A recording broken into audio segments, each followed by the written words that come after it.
Get comfortable, pull the blanket up, let your shoulders drop, and let me take you to a harbor at the exact moment the medieval world ended.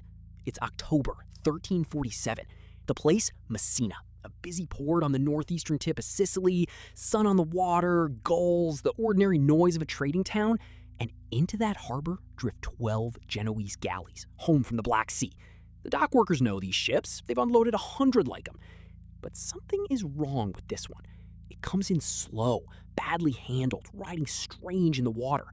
And as it bumps against the quay, the men on the dock look up at the deck and their blood goes cold because most of the sailors are dead. Slumped at the oars, tangled in the rigging, lying where they fell. And the few still breathing are worse than dead, burning with fever, raving, and covered. This is the detail the chronicler Michele di Piazza recorded, and no one who heard it ever forgot. Covered in black swellings the size of eggs and apples, oozing in the groin and the armpits and the neck, sickness clinging to their very bones, he wrote. The harbor authorities did the only sane thing. They ordered the death ships back out to sea, expelled from the port. Too late. Days too late. Because it wasn't really the sailors who had arrived. It was what traveled with them in the ship's ropes, in the grain, in the dark of the hold, and it was already ashore, already moving, already in Messina. And from Messina, it would move outward in every direction, like ink dropped in water, and it would not stop until it had killed, by the best modern estimates, somewhere between a third and a half of every human being in Europe. Tonight, we are going to live through the Black Death, the deadliest catastrophe in recorded human history, measured as a share of the people it took. We'll trace where it came from, watch it move, meet the doctors in their terrifying beaked masks, sit with the people who were sure the world was ending, and then, at the end, discover the almost unbelievable truth that the survivors inherited a transformed world, and that some of the freedoms you take for granted tonight were, in a terrible sense, paid for in that autumn of 1347. If you've traveled with me before, you may remember another broken century, the year the sun went out, 536, when a volcano dimmed the sky and the first great plague swept the Mediterranean. This is the sequel history didn't want, because that first plague never fully left. It went underground, into the wild rodents of Asia, and it waited 800 years. And in the 1340s, it came back bigger.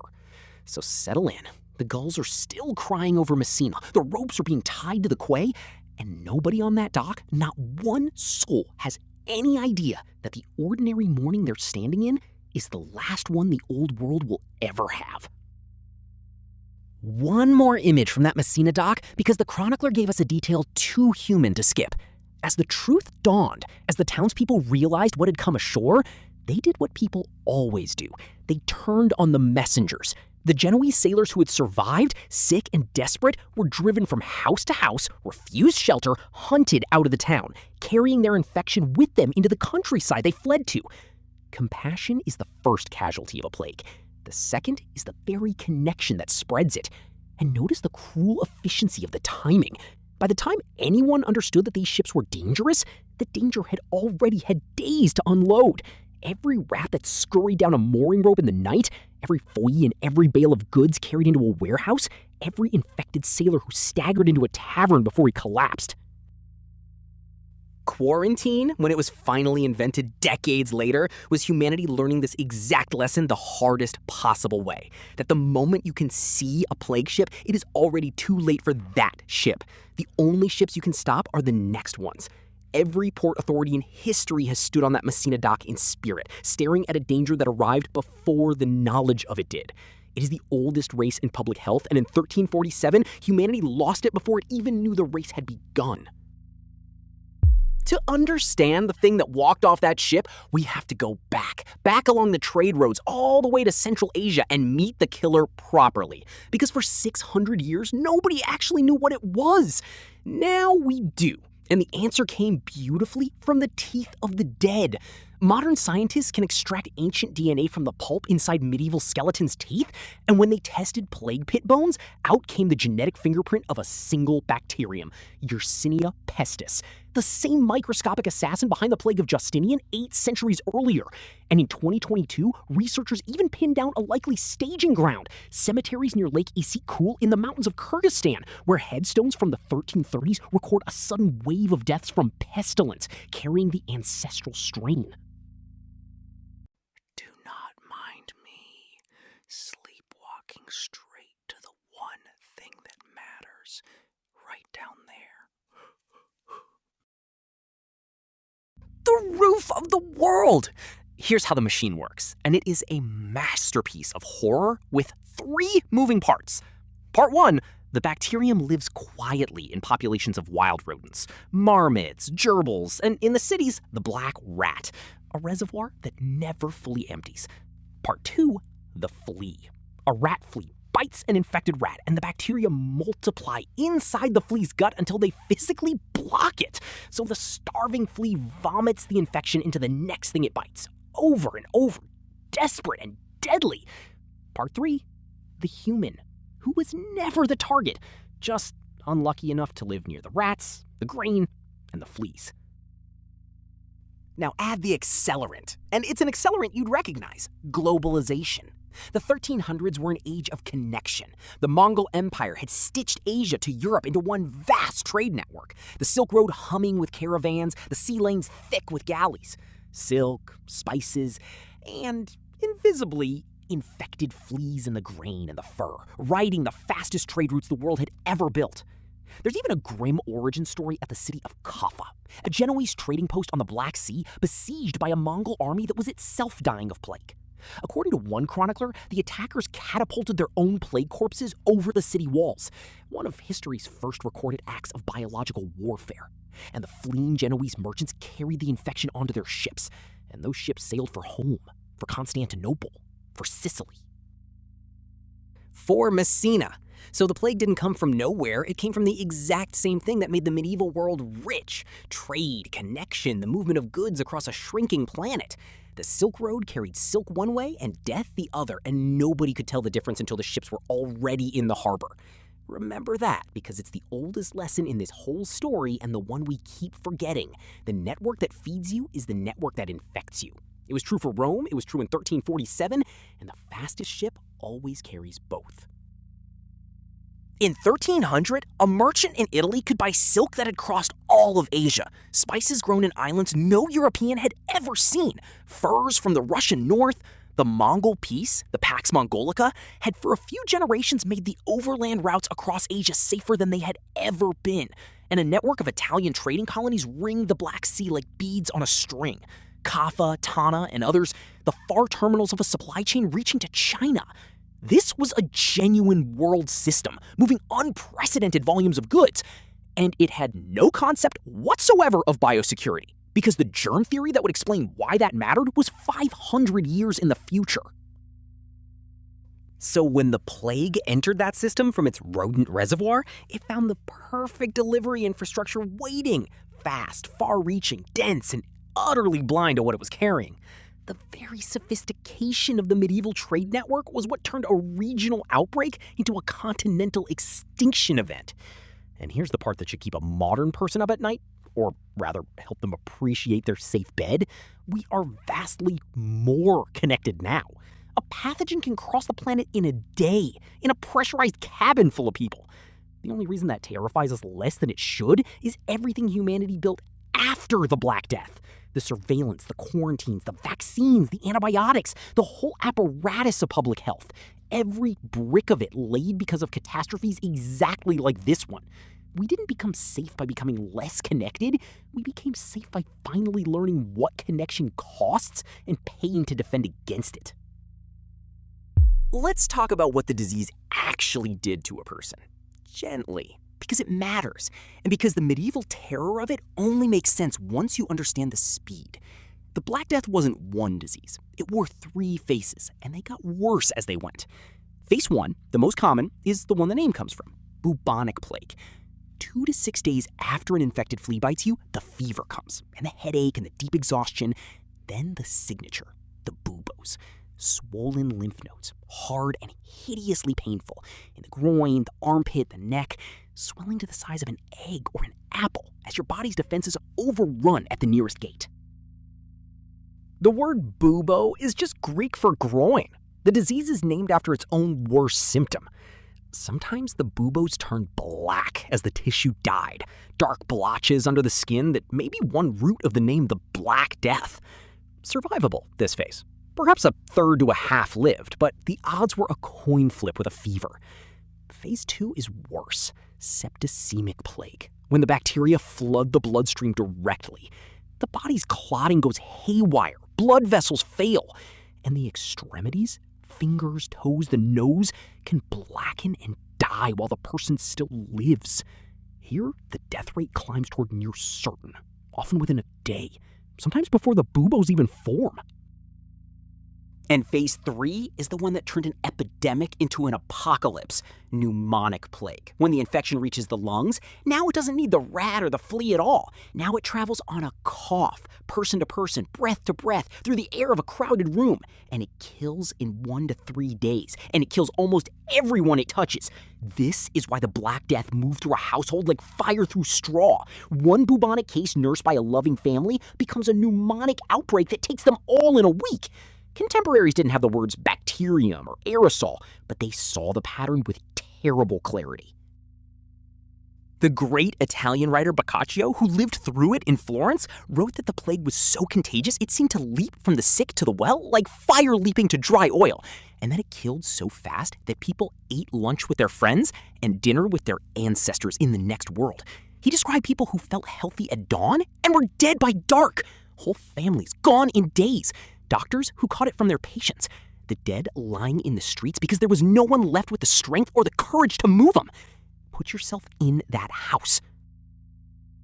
You have no idea what causes it. Bad air, God's wrath, the alignment of the planets, a neighbor's curse. All of these are on the table. You only know that the swellings mean death is in the room, and that death is now moving toward the people you love, and that there is absolutely nothing, no medicine, no prayer that reliably works, no place to run that the sickness hasn't already reached, that you can do to stop it. That helplessness, total and universal, is the true face of the Black Death. Not the buboes, the knowing and the not being able to do anything at all. Let's linger on the numbers debate for a moment, honestly, because it matters, and because history is not just a story, it's an argument backed by evidence. For a long time, the standard figure was a third of Europe, drawn from old chronicle estimates. More recent work, using tax records, manorial documents, wills, and even pollen cores that show farmland reverting to forest where the farmers died, has pushed many historians' estimates higher, toward half, and in some hard-hit regions, higher still, perhaps 60% gone. Other scholars, cautious about the reliability of medieval record-keeping, argue for more moderate figures, or emphasize how much the toll varied from place to place. Some remote areas were barely touched, some cities were gutted. This is what real history looks like. Not a single confident number, but a range, argued over with genuine evidence, getting sharper as new techniques emerge. But step back from the exact figure and the enormity is unmistakable no matter which estimate you take. Even the conservative numbers describe the deadliest event as a proportion of the population in the entire recorded history of the human species. World War II, in absolute terms, killed more people, but as a share of the world's population, nothing in the record touches the Black Death. Imagine 1 in 3 or 1 in 2 of everyone you have ever known gone in the span of a few years. There is no war, no famine, no other plague in the written record that did that to a whole continent. When historians call it the greatest catastrophe in recorded human history, they are not being dramatic. They are, if anything, struggling to find words large enough. Now, pull back from the single house and watch the whole map, because the speed is the thing that breaks your modern brain. From Messina in October 1347, the plague spread along the trade routes like a tide coming in, and it followed a beautifully, horribly simple rule. It went wherever ships and roads went, and it went at the speed of commerce. By the end of 1347, it had Sicily, and it leapt to the Italian mainland and Marseille. Through 1348, the monster year, it took Italy, France, Spain, Florence. Boccaccio's Florence may have lost half or more of its people in months. Siena's great cathedral, half built, was simply abandoned mid-construction, its unfinished nave standing to this day as a monument to the workers and money and will that the plague erased. In June 1348, it crossed the Channel to England, came ashore near a small port in Dorset, and rolled north. It reached London by autumn. By 1349, it had Scandinavia, carried in one grim account by a ship that ran aground in Norway with a dead crew, the death ship of Messina playing its scene again on a northern shore. By 1350 and 51, it had reached the edges of Russia, closing a vast, terrible loop back toward the Central Asia it came from. 3-4 years to circle a continent on foot and by sail. Now, the numbers, and I'll give them to you honestly, because they are almost too large to feel. Europe's population before the plague, perhaps 75 to 80 million people. In the space of those few years, the Black Death killed, the estimates range and the date is real, but the broad modern consensus lands somewhere between a third and a half. Call it 25 to 50 million deaths in Europe alone, with the wider toll across the Middle East, North Africa, and Asia pushing the global figure higher still, possibly far higher. Try to hold that. Not a distant statistic, a coin flip run on everyone you know. In a village of 300, 150 empty houses. In a city, the cart's going through the streets at dawn, while a man rings a bell and calls the line that haunts the records. Bring out your dead! Whole villages vanished so completely that England alone has thousands of lost villages. Humps and hollows in a sheep field, a name on an old map. The exact places where in 1 year everyone died or fled and no one ever came back. And here is the detail that tells you what it did to the human spirit. The chroniclers, monks writing the annals, kept recording the deaths, the prices, the horror. And then in monastery after monastery across Europe, the handwriting changes to a different monk's. And then it just stops. A blank page. One Irish friar, John Clean, watching his brothers die around him, wrote that he was leaving parchment in case any man survive or any of the race of Adam escape this pestilence and continue the work I have begun. And then, in a different hand, a small, unbearable note added later. Here it seems the author died. The pen falls, the page goes white. That white page is the Black Death. Not a number, but the silence where a voice used to be. Here is a detail about the rats that overturned something you probably think you know. For centuries, the story was simple. Black rats carried the infected fleas, the rats lived alongside humans, therefore the plague spread as fast as rats could scurry. But in recent years, some scientists have challenged this because the Black Death spread faster than rat colonies could plausibly move it and struck places like Iceland that may have had few or no black rats at all. The leading alternative, that human ectoparasites, human fleas and body lice living in medieval clothing and bedding, which was universal, carried the plague directly from person to person. No rat required. Others point to the terrifying pneumonic form spreading purely on coughs. The likely truth is a combination. Rats and their fleas seeding new areas, then human parasites and human breath accelerating the spread within a community once it arrived. Why does this matter? Because it changes the picture of medieval life. If human fleas and lice were major vectors, then the plague spread through the most intimate infrastructure of daily existence. The shared beds, the passed down clothes, the closeness of a world where privacy didn't exist and everyone lived shoulder to shoulder against the cold. The very warmth and togetherness that helped medieval people survive ordinary hardship became in the plague a highway for the killer. It's the cruelest irony in the whole story. The closeness that was their strength was also the thing that carried their death from body to body, bed to bed, all the way across a continent.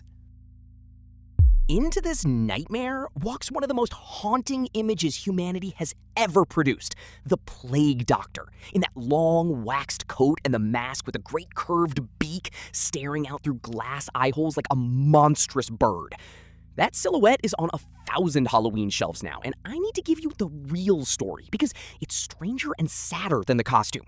First, a correction. The classic beaked mask you're picturing is actually a bit later than the Black Death itself. It's usually credited to a French doctor, Charles Delorme, around the 1600s, and it belongs to the plague's long returned engagements over the following centuries. But the man inside it is fighting the exact same enemy with the exact same theory, so the image is fair. And the theory explains the beak. Medieval and early modern medicine believed disease traveled on miasma, bad air, foul-smelling vapors rising from rot and swamp and the sick.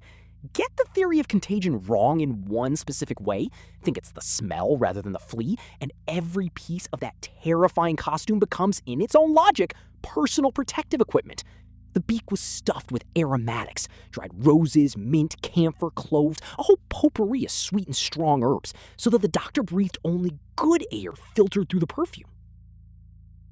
The long coat, sometimes waxed, covered every inch of skin. The gloves, the hat, the glass eyes, full body coverage. And the wooden cane, the detail that gets me, it let the doctor examine and direct patients without touching them, and point, and sometimes just keep the desperate at arm's length. Here's the accidental tragedy and triumph buried in all of it. The theory was wrong. It wasn't the smell, but the practice was half right by accident. A sealed coat and gloves really would stop some flea bites. Keeping your distance really would reduce contagion. They built correct protective equipment on top of an incorrect idea. The way the 536 doctors and the medieval herbalists kept stumbling onto things that worked for reasons they'd never guess. So what could a plague doctor actually do? Almost nothing. And this is the heartbreak under the horror. Their toolkit was the medicine of the four humors, the belief that health was a balance of blood, phlegm, and two biles, and that plague was that balance gone catastrophically wrong.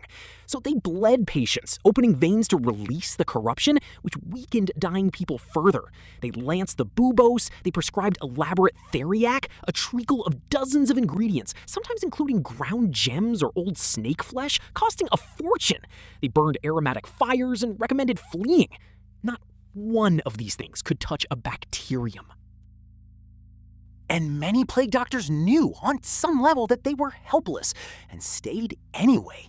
Some were quacks, profiteering on terror, yes, but many were ordinary physicians, and later men hired by desperate cities specifically to attend the poor, walking into the plague houses day after day with their perfumed beaks and their useless canes because someone had to, and dying in large numbers for it. The beaked mask is a Halloween joke now, but look at it again tonight and see it true. It's the face of human beings confronting something vastly beyond their understanding, dressing up in the best armor their wrong ideas could build, and walking toward the dying anyway. That's not a monster. That's courage in a costume that history turned into a punchline. There's a small human detail about the plague doctors worth pausing on because it complicates the Halloween image in the best way. These men were often on formal contracts with the city, community plague doctors, hired specifically to treat the poor who couldn't afford a private physician. The contracts survive and they're heartbreaking business documents. The doctor's salary, his housing, and clauses about quarantine, because the city knew the man they hired would likely become infected himself. Some contracts specified that the doctor could not leave the city or treat wealthy private patients on the side. His life for the duration belonged to the plague and the poor. Oh, many of these doctors were not the era's finest physicians. The best often fled with the rich. The plague doctor was frequently a younger man, or a less established one, taking a desperate and dangerous job because it was work, and because someone had to do it. He performed autopsies to try to understand the disease, genuinely trying to learn, kept records of who lived and died, and witnessed wills for the dying, since a notary might not come near a plague house. So the beaked figure was doctor, coroner, and last honest witness all at once, moving through the worst rooms of the worst year, writing down what he saw. That the whole tragic, brave apparatus got flattened into a spooky costume is one of history's small injustices. Tonight, you know better. Here is the deepest human part of the whole story. When something this enormous happens and you have no idea why, your mind will do anything to find a reason. Because a terrifying explanation is easier to live with than none at all. And medieval Europe reached desperately for every reason it had. First, the heavens. The most respected explanation, endorsed by the medical faculty of the University of Paris, the finest minds of the age, was astrological. A catastrophic conjunction of Saturn, Jupiter, and Mars in 1345 had corrupted the very air of the world. Serious scholars, applying the best science they had, concluded the planets did it. It was wrong, but it was not stupid. It was the leading experts using the leading framework, which is a humbling thing to remember every time you're sure your own era has it all figured out. Second, and most powerfully, God. To a deeply religious world, a catastrophe of this scale could only be divine punishment. The wrath of God poured out on a sinful humanity. And this belief produced one of the most extraordinary movements of the era, the flagellants. Bands of men, sometimes hundreds strong, marching from town to town in robes marked with red crosses and publicly whipping themselves. Scourges tipped with iron studs, beating their own backs bloody in the town square, doing penance for the sins of all humanity, trying to appease God's anger with their own pain. Crowds wept and joined them. For a while, they were welcomed as holy. Then they grew radical, anti-clerical, uncontrollable, and the Pope, alarmed, condemned the movement, and it was suppressed. Desperate people punishing themselves to stop a bacterium they couldn't see. And third, the darkest reason of all, the one every honest telling must include, because it's the eternal warning. When people are terrified and grieving and looking for something to blame, they look for someone to blame. And across parts of Europe, a monstrous lie took hold, that the Jews had caused the plague by poisoning the wells. It was false in every possible way. Jewish communities were dying of the plague exactly like everyone else, but terror does not listen to evidence. And so, in one of the great horrors folded inside the greater horror, there came a wave of massacres. Jewish communities accused, tortured into confessions, and murdered, burned, expelled, whole communities annihilated in cities like Strasbourg, Basel, Mainz, and many more, sometimes even before the plague had reached the town, killed on the rumor alone. The Pope at the time, Clement VI, actually issued formal declarations defending the Jews, pointing out the obvious truth that they were dying too, and that the accusations were baseless. One of history's clearer cases of an authority telling the truth into a hurricane of lies and being ignored. This is the pattern that outlives every plague. The disease kills a third of the people, and then fear tries to kill the rest by turning them on a scapegoat. We've watched it in every epidemic since, right up to ones you lived through. The search for a face to hate because a virus doesn't have one. The Black Death didn't invent that darkness in the human heart. It just revealed it at the largest scale history had yet recorded. Hold on to that, because it's the most important thing the plague has to teach, and the one we relearn every single time. A note on children, because it is the saddest thread, and it deserves honesty. The first wave, 1347 to 1351, killed indiscriminately, old and young, rich and poor. But the plague's return in the 1360s earned a specific and terrible name from contemporaries, the pestis puerorum, the plague of the children. The reason is grimly logical. Adults who had survived the first wave carried some acquired immunity, but the children born after 1351 had none, and so the second wave scythed disproportionately through the young. Imagine surviving the apocalypse, rebuilding, having children in the fragile peace that followed, and then watching a return of the same horror take the children specifically while sparing you. Medieval parents lived with child mortality every day. We've talked about how the died at 35 myth comes from exactly that heartbreak. But the plague concentrated and multiplied it beyond anything normal life prepared them for. It's part of why the art of the period grew so obsessed with death and with the fragility of innocence, why the Danse Macabre so often shows a skeleton leading away a small child. That image wasn't ghoulish invention, it was documentary. And it's part of what makes the survival of the human project across these centuries so staggering. They buried their children in numbers we can barely contemplate, and they kept having children, and kept raising them, and kept believing the future was worth the risk. The line of people that leads to you tonight runs straight through parents who had every reason to give up, and did not.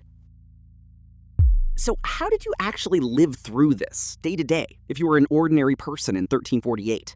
Let's come down from the cathedrals and the massacres to the human scale, the choices a normal family faced when death moved into the next street. The first and oldest strategy has a name you'll recognize: flee.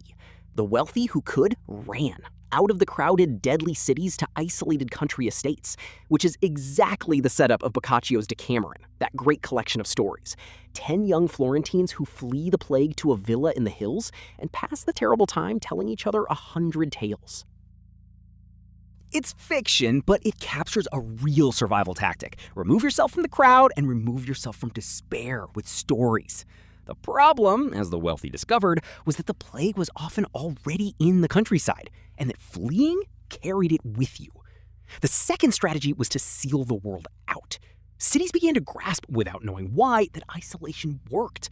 The great Italian trading city of Ragusa, modern Dubrovnik, passed a law in 1377 requiring ships and travelers from plague areas to wait in isolation before entering. First 30 days, Trentino, then extended to 40 days, 40 giorni. And there it is, quarantine. The word you used, the concept you lived under in your own lifetime, was born in the plague, on the Adriatic coast out of pure desperate trial and error. 40 days of separation, a number partly practical and partly biblical that accidentally outlasted the flea's incubation and actually worked. One of the few genuine weapons the era forged, and we still swing it. The third response was to change how you lived under the shadow. Some turned hard to religion and asceticism. The flagellants were the extreme, but ordinary piety surged. People made desperate bargains with God, founded chantries, commissioned paintings of the dead. And others went the exact opposite way, and Boccaccio recorded them too. Those who decided that since death was everywhere and unstoppable, the only sane response was to eat, drink, and be merry, to abandon restraint, to party in the ruins. Taverns full, morals loosened, alive for today wildness in the face of the end. Both responses, the monastery and the tavern, are the same human animal staring at the same abyss and flinching in opposite directions. You'd have seen both on the same street. And then there was the quietest strategy, the one most people actually used because they had no villa and no ship to flee on: endure. Keep the fire lit, nurse your family, and pray you don't catch it from them. Bury your dead as best you could. And when the priests died and the graveyards filled, that meant the plague pits, the great communal trenches where bodies were laid in rows, which archaeologists still find and excavate today, reading the catastrophe in the careful, respectful, desperate layers. And go to work, if there was work, because the crops still needed cutting even as the reapers died in the field. That's the part the horror stories skip. Through all of it, most days, most people simply got up and tried to keep living in a world where a third of the faces were gone. Not heroism, not despair, just the staggering, ordinary human stubbornness of carrying on. The same stubbornness that got the medieval peasant out of bed at the 4 a.m. bell, now tested against the worst thing that ever happened. They failed a third of the time, and they kept getting up. Let's give the economics one more turn, because the plague made peasants richer story has a fascinating dark mirror. Yes, wages rose and serfdom weakened in much of Western Europe, but in Eastern Europe, the same labor shortage produced the opposite result. There, with fewer workers and lords who held more political power over weaker towns, the aristocracy responded to the shortage not by paying workers more, but by chaining them down harder, tightening serfdom, restricting movement, binding peasants to the land by force to guarantee the labor they could no longer attract with wages. Historians call this the Second Serfdom, and it helped set Eastern and Western Europe on divergent paths for centuries. Same disease, same shortage, opposite outcomes. Because the result depended not on the plague alone, but on the balance of power that was already there when it hit. That's one of history's most important and least comfortable lessons. A catastrophe doesn't write your future by itself. It amplifies whatever forces already exist. Where towns were strong and workers could bargain, the plague bent history toward freedom. Where lords held all the cards, it bent toward deeper bondage. The the virus was identical in Kent and in Poland. The politics were not, and the politics decided who inherited freedom and who inherited chains. Keep that in your pocket, because every disruption since, every crisis, every crash, every pandemic you'll ever read about or live through follows the same rule. The shock is universal, but who it helps and who it hurts is decided by the arrangements that were already in place when it arrived. The plague didn't just kill people, it revealed with brutal clarity exactly how much power each kind of person really had. And now, the twist. The reason the Black Death isn't just history's darkest chapter, but one of its strangest hinges. Because the survivors, the 2/3 who lived, woke up into a transformed world. And against every expectation, for many of them, it was a better one. Follow the brutal arithmetic. Before the plague, medieval Europe was overcrowded. Too many people, not enough land, wages ground into the dirt because labor was cheap and desperate, and the whole feudal system rested on that. A lord could demand almost anything because there were always 10 more peasants to replace you. Then, the plague killed 1/3 to 1/2 of everyone, and suddenly the equation flipped and stood on its head. Ha!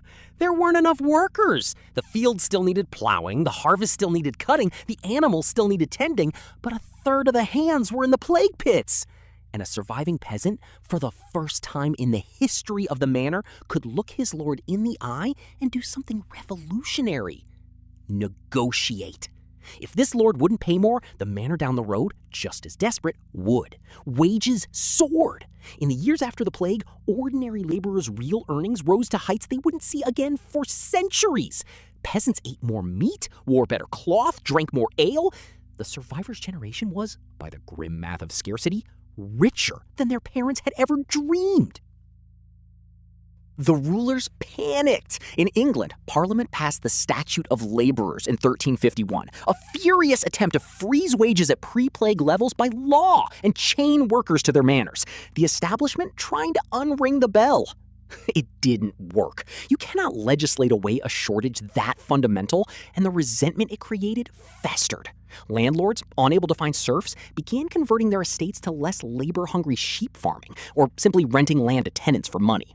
And villanage, the old unfree serfdom, the system where you were a line item in another man's ledger, began slowly to rot from within. And the anger of workers who had tasted better wages and then had lords and kings try to snatch them back, boiled over. In 1381, a generation after the plague, England erupted in the Peasants' Revolt. Tens of thousands marching on London, demanding the end of serfdom, one of the first great popular uprisings in English history. It's rebel priest John Ball asking the question that still rings: when Adam delved in Eve's span, who was then the gentleman? The revolt was crushed, its leaders killed, but the world it fought for was already coming, because the plague had already broken the old bargain. Historians argue fiercely about how much to credit the plague versus a dozen other forces. That debate is real and healthy, but the shape is hard to miss. The catastrophe that killed more people than any event in recorded history also cracked the foundation of feudalism, put money and leverage into the hands of ordinary workers, and helped begin the long, uneven march toward a world where a person's labor was their own to sell. The survivors didn't just inherit the earth, they inherited bargaining power, and a whisper of the idea that a peasant's life might be worth negotiating over. It's one of history's most uncomfortable truths, and we shouldn't soften it. Some of the freedom in the modern world was born in the worst catastrophe the modern world's ancestors ever endured. The plague pits and the rising wages are the same story. The dead paid, and the living, terribly, were paid. One more strange gift the plague left in your everyday life: the way you talk about it. Avoid it like the plague, a phrase so common you've stopped hearing the words in it, born from the most rational behavior of the worst years. Calling something a plague on your house, a plague of locusts, a plague of anything unwanted, all of it descends from these centuries. The nursery rhyme, Ring-a-Ring-a-Roses, is popularly said to encode the plague. The ring, a rosy rash, the pocket full of posies, the aromatic herbs people carried against bad air, the ashes we all fall down, the death. Though, Folklorists will honestly tell you this interpretation is probably a later invention and the rhyme's real origins are murky. A good reminder that not every neat plague story is true. Even the word quarantine, as we saw, is a fossil in your mouth. Quarenta, 40, the number of days on the Adriatic docks. And Lazaretto, the isolation hospital? From Lazarus, the Bible's raised from the dead. The plague is embedded in language the way it's embedded in the DNA of the survivors. Invisible until you look, and then suddenly everywhere. You have been speaking the Black Death your whole life without knowing it. Every time you avoid something like the plague, language is the longest memory a civilization has. And under the ordinary words you use without thinking, the medieval dead are still faintly speaking. Here's what almost every telling of the Black Death gets wrong by leaving it out. The plague did not end in 1351. That first wave was just the overture. Yersinia pestis moved into Europe and stayed, working in the rodent populations, flaring up again and again, generation after generation, for the next 400 years. There was a major return in the 1360s that struck children especially hard, the pestis puerorum, the plague of children, because so many adults from the first wave had some immunity and the young did not. Then another in the 1370s and on, a savage tide coming back every decade or two so that no one in Europe for 4 centuries grew up without knowing the word and the fear. The most famous encore came to London in 1665, the Great Plague, immortalized by Samuel Pepys in his diary and later reconstructed by Daniel Defoe. In 1 year, it killed perhaps 100,000 Londoners, a quarter of the city.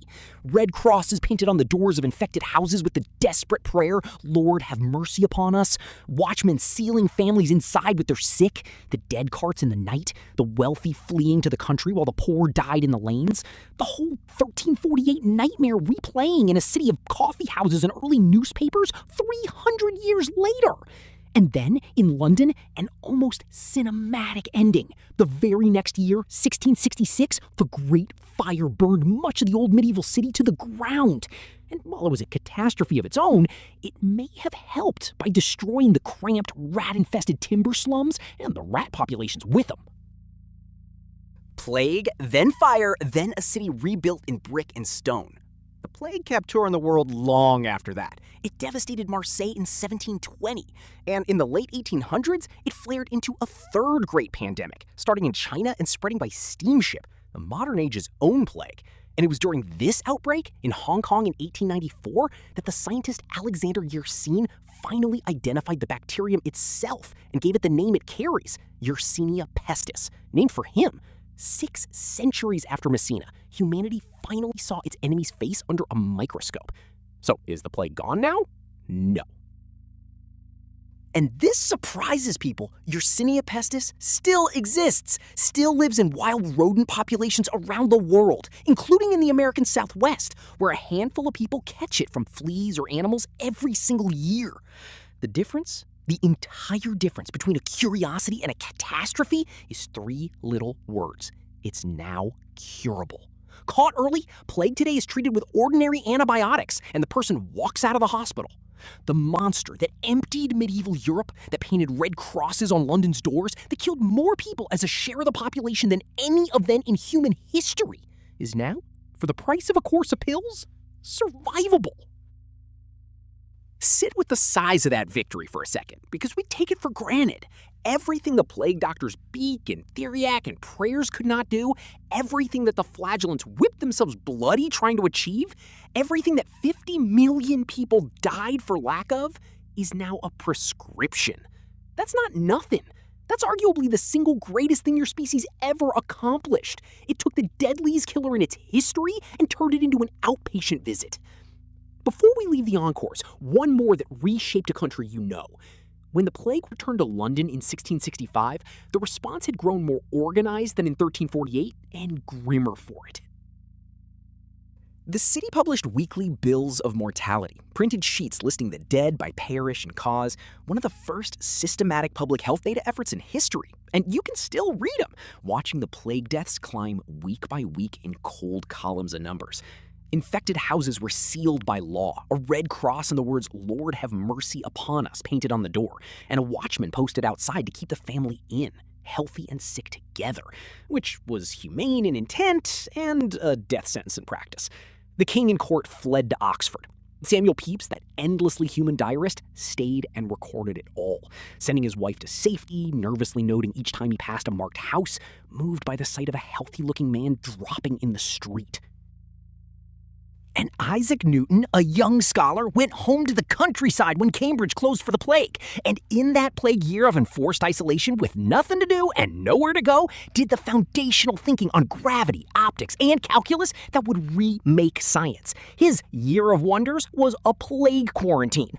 Hold that beside your own recent memory of shutdown time. Catastrophe empties the calendar. And occasionally, in the silence it forces, someone changes the world. The plague took almost everything, but locked in a country house away from the dying, it also once handed a bored genius the time to invent modern physics. The plague didn't just kill bodies and reshape economies, it reached into the culture, the art, the very way people thought about being alive, and it left fingerprints there that you can still feel tonight. Before the Black Death, medieval religious art tended towards serene majesty, calm saints, golden heavens, an ordered cosmos. After it, something darker crept in and would not leave. A raw obsession with death, decay, and the fragility of everything. Its greatest expression is the danse macabre, the dance of death, a theme that swept across European art in the plague's wake. Painted on charnel house walls and church cloisters, printed in early books, skeletons, gleefully alive, leading away people from every rank of society. The Pope and the Emperor, the knight and the merchant, the beautiful young woman, the little child, each dancing hand in hand with their own grinning corpse toward the grave. The message was democratic and merciless. Death takes everyone, king and pauper alike, and it could take you today. You've absorbed the descendants of this everywhere. Every skull and crossbones, every memento mori, every gothic image of a hooded skeleton with a scythe. That grim reaper in your imagination, he was assembled in large part in the century of the Black Death, when death stopped being an abstraction and became the most familiar visitor in every home. And there's a phrase you carry from it too, memento mori. Remember that you must die. An ancient idea, yes, but one that the plague burned into the European mind with a new and personal intensity. Keep a skull on your desk, a reminder in your art, because the buboes proved that any morning could be your last. Out of that same soil grew, paradoxically, a fierce new appetite for life. Some historians trace a line, carefully arguably, from the plague's devastation to the Renaissance that followed within a century. A world where a third of the people were gone had concentrated wealth in fewer hands, freed up patronage, shaken the authority of a church that had prayed against the plague and lost, and left survivors with a burning sense that life was short, and this world, this vivid, mortal world, was worth celebrating and understanding now. It's too simple to say the Black Death caused the Renaissance. A dozen forces did. But the timing and the mood are undeniable. The century that stared hardest at death gave birth to one of the greatest flowerings of art and human confidence in all of history. And maybe that's not a contradiction at all. Maybe it's the oldest human response there is. When you have truly understood that you will die, when it's not a distant idea but a cart in the street and a cross on the door, some people curl up, and some people finally, fully start to live. The plague taught an entire civilization its own mortality, and a civilization that knows it's mortal paints the ceiling of the Sistine Chapel. It's worth being precise about what antibiotics actually did, because it's the hinge the whole hopeful ending turns on. Yersinia pestis is a bacterium, and bacteria, unlike viruses, are vulnerable to antibiotics. When streptomycin and later drugs arrived in the 20th century, plague went, almost overnight in historical terms, from a near certain death sentence to a treatable infection with a high survival rate, if caught early. That if matters. Septicemic and pneumonic plagues still move fast and still kill if untreated, which is why the handful of modern cases, a few thousand a year worldwide, a handful in the American Southwest, are taken seriously and treated urgently. But the terror is gone, structurally and permanently, as long as medicine is available. Think about the asymmetry across time. A medieval physician with every resource of his age, the finest Theriac, the most learned humoral theory, the most fervent prayers, the beaked mask, could do essentially nothing. The coin flip of the buboes was out of his hands entirely. A modern rural clinic with a stock of cheap generic antibiotics can save nearly every early case that walks in the door. The distance between those two is the distance between the medieval world and yours, compressed into a single disease. And it was crossed not by magic, but by centuries of patient, cumulative, often unglamorous science. Germ theory, the microscope, bacteriology, the antibiotic revolution, each built on the last, much of it motivated by the very horror we've spent tonight inside. The plague was the question the human species spent 600 years answering. And we did answer it. That deserves to be said plainly. On a night when so much of history is lost, this is one we won. Let's step back and look at the whole shape of it, because the Black Death is not just an event, it's a template. And once you see it everywhere, including in things you lived through yourself. Watch the pattern repeat. A new disease emerges from the animal world. The plague from rodents, and think how many since have jumped from animals to humans. It spreads along the fastest routes of trade and travel the age has built. The Silk Road and the galley then, the steamship for the third pandemic, the jet airplane now. Because contagion always rides civilization's own arteries. The more connected we are, the faster it moves. The authorities are caught flat-footed and reach for the wrong explanation first. The planets, bad air, a conspiracy. Before slowly, painfully groping toward what actually works, ordinary people split into the same eternal camps. Those who flee, those who deny, those who pray, those who party, those who simply endure. Someone always tries to find a scapegoat, a group to blame, because a virus has no face and human fear demands one. And that lie does its own killing alongside the disease. Isolation and quarantine, crude and hated and disruptive, turn out to be among the few things that genuinely help. And on the far side, the survivors inherit a changed world, new economics, new anxieties, new freedoms, a new relationship with death and with each other, and swear they'll remember. And slowly, across a generation or two, mostly forget. Until the next one comes. If any of that sounds familiar, if it sounds like headlines you scrolled past, arguments you had, months of your own recent life, that's the point. You have now lived a small version of the thing these medieval people lived the largest version of. You know in your body a little of what they felt. The fear of an invisible thing, the fights about what to do, the isolation, the search for someone to blame, the exhausting stubbornness of just getting through. The gap between you and the person in that plague house in 1348 is not as wide as the centuries make it look. The technology changed everything, and the human heart changed almost nothing. And that's not a grim thought, it's a connecting one. Because it means those people were not primitive strangers dying of something you're too modern to understand.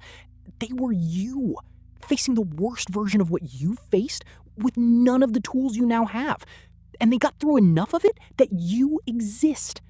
Every antibiotic, every quarantine protocol, every public health system that protected you in your own lifetime was built on the accumulated, hard-won, corpse-counted knowledge that started on that dock in Messina. They ran the experiment we now pass. They paid the tuition for a lesson we're still imperfectly learning. A final reflection on memory, because it's the thread that ties every one of these long nights together. Civilizations are strange about catastrophe. In the immediate aftermath, they swear eternal remembrance. They build the monuments, write the chronicles, pass the laws, vow never to forget. And then, across 2 or 3 generations, as the people who lived it die and the people who only heard about it grow old, the memory thins, flattens, becomes a date in a book, a costume at a party, a phrase you use without hearing. The Black Death, the largest trauma in the recorded history of our species, became ring-a-ring-a roses and a Halloween mask. This isn't a moral failing exactly. Forgetting is how the living stay sane. You cannot carry the full weight of every ancestor's terror and still get out of bed. But it's why we tell these stories. Not to wallow in the horror, but to reconnect the mask to the man inside it, the phrase to the fear that forged it, the safe modern night to the terrible price paid for it. When you understand where quarantine comes from, you hold, for a moment, the whole chain of the dead who taught it to you. That's what a night like this is for. A small act of remembering done gently from the safety they built so that the largest catastrophe in human history is, for one evening, not a statistic, but a room full of people as real and frightened and brave as you.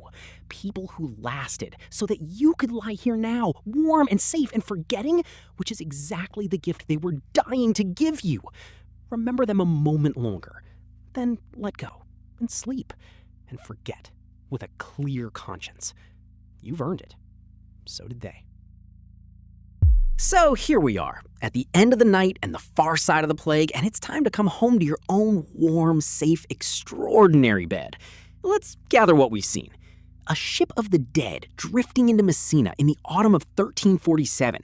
A bacterium from the roof of the world riding the fleas on the rats in the holds of the fastest ship's trade had ever built. A killer wearing 3 faces, moving at the speed of commerce, taking a third to a half of everyone in 3 or 4 years. A white page where a monk's voice used to be. Doctors in beaked masks walking bravely into the dying with nothing but perfume and courage. A terrified world reaching for the planets, for God, for the whip, and, most shamefully, for a scapegoat. Ordinary people fleeing, praying, partying, and mostly just enduring.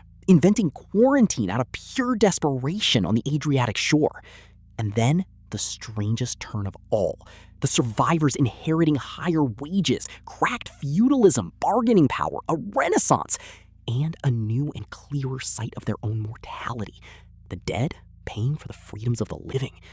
And the plague itself never truly leaving, touring the centuries from London's Red Cross doors to a Hong Kong microscope, until at last it was seen and named, and most miraculous of all, reduced to a prescription.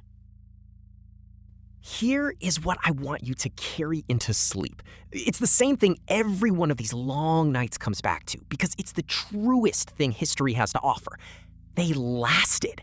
Against the worst catastrophe in the recorded history of our species, worse in its way than any war, any famine, any disaster before or since, they got up in the morning, buried their dead, nursed their sick, cut the harvest, told stories in villas, whispered prayers, negotiated with their lords, painted their skeletons dancing, and carried the whole battered human project forward across the white page and out the other side. 2/3 of them lived, and because they lived and remembered and slowly, stubbornly learned, you live in a world where the monster that emptied Europe is a curable infection, where the quarantine they invented still guards your ports, where the wages they died to raise underpin the freedom you barely think about. You are, quite literally, the survivor's answer, the proof that it was worth getting up in that terrible morning. So pull the blanket up, feel the almost unimaginable luxury of a night with no Red Cross on your door, no bell in the street, no fear of the swelling under the skin. That safety is not natural and it is not free. It was built, layer by layer, on top of that autumn in Messina, by people exactly as frightened and exactly as brave as you would have been.